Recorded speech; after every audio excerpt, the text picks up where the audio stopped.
Hello viewers, আজকে আমি রান্না করব ছোলার ডাল।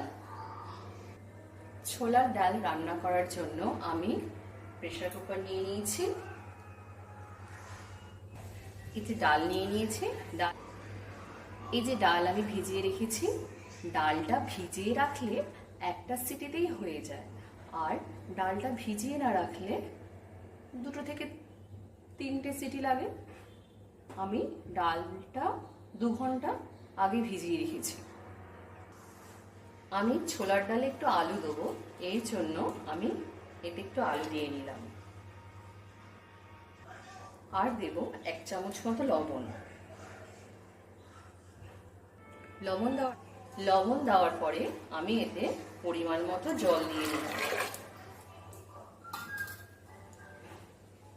জল দিয়ে প্রেসার কুকারের মুখটা আমি আটকে দেব।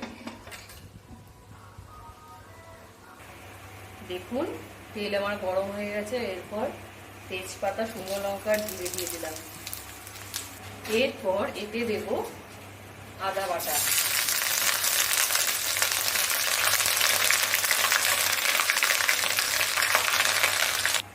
এরপর আমি এতে দেব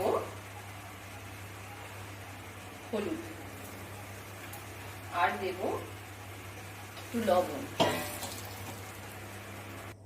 আর দিয়ে নিলাম কাজু বাদাম আর কিশমিশ।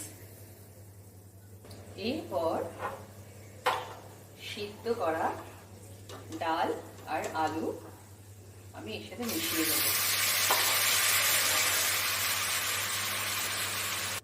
এরপর আমি এতে দেব কিছু ভাজা মশলা, ধনে আর জিরের গুঁড়ো, আর দেব কাঁচা লঙ্কা। এরপর দেব এতে জল।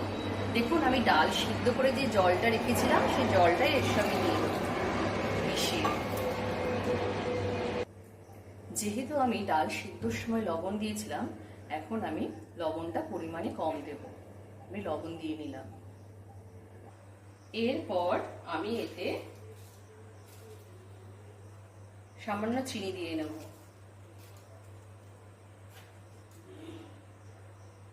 দেখুন, আমি সব শেষে ঘি দিয়ে নিলাম এর মধ্যে।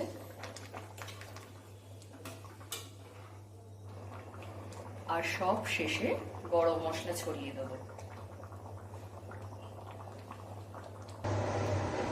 দেখুন, ছোলার ডাল আমার রেডি। আপনারা প্রত্যেকে বাড়িতে বানাবেন, বানিয়ে খেয়ে বলবেন কেমন হয়েছে, এবং ভালো লাগলে চ্যানেলটাকে লাইক এবং সাবস্ক্রাইব করে দেবেন। আমি আমার ব্লগ আজকে এখানেই শেষ করলাম।